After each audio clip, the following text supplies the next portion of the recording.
آج ہم بات کریں گے سپر فائن چاول کی فصل کے بارے میں، جو پاکستان میں ایک منافع بخش فصل ہے۔ اگر آپ بھی کم زمین سے زیادہ کمائی کرنا چاہتے ہیں تو یہ ویڈیو آخر تک ضرور دیکھیں۔ جی عزیز دوستو، سپر فائن چاول وہ ہوتے ہیں جن کا دانہ لمبا، باریک اور خوشبودار ہوتا ہے۔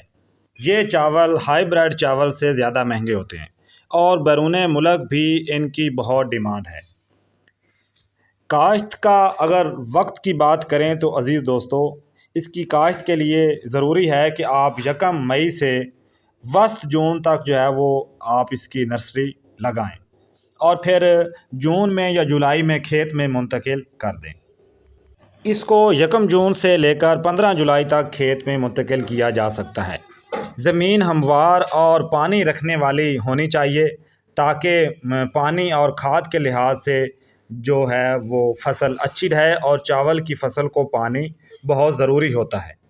اور اس کے ساتھ ساتھ ہمیشہ یاد رکھیں کہ آپ نے فصل میں ہلکا پانی کھڑا رکھنا ہے ہر وقت۔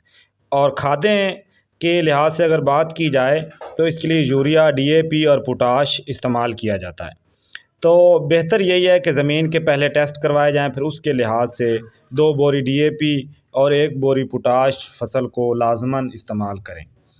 اور اس کے ساتھ ساتھ اس پر بیماریاں بہت زیادہ آتی ہیں۔ چاول میں عام مسائل ہوتے ہیں جس میں عام طور پر تنا کی سنڈی، بلاسٹ بیماری وغیرہ۔ ان سے بچنے کے لیے وقت پر آپ سپرے کریں اور زرعی ماہرین کے مشورے سے اس کے اوپر سپرے کرتے رہیں، اور جب فصل گو پر آ جائے، دانے نکالنا شروع کر دے، تو اس وقت بھی آپ سپرے کریں اور فصل کا باقاعدہ معائنہ کرتے رہیں۔ اگر آپ اسی طرح اس کی اچھی دیکھ بھال کریں گے تو پیداوار اور منافع کے لحاظ سے اگر بات کریں تو عزیز دوستو، یہ 1 ایکڑ سے تقریباً 35 سے 55 من آسانی سے آپ حاصل کر سکتے ہیں۔ اور اگر ریٹ کی بات کریں تو عزیز دوستو، 2025 کے جو اگست میں یہ فروخت ہوئی ہے تو یہ تقریباً 3000 روپے کے قریب اس کو خریدا گیا تھا۔ تو اس طرح کی معلوماتی ویڈیو مزید دیکھنے کے لیے آپ ہمارا چینل سبسکرائب کریں، ویڈیو کو لائک کریں اور دوستوں کے ساتھ شیئر کریں۔ عزیز دوستوں، ہم کوشش کرتے ہیں کہ اپنے ناظرین کو اصل اور حقیقت پر مبنی ویڈیوز دکھائیں، نہ کہ دھوکہ دہی اور لالچ کی بنیاد پر لوگوں کو بڑھا چڑھا کر بات کو پیش کریں۔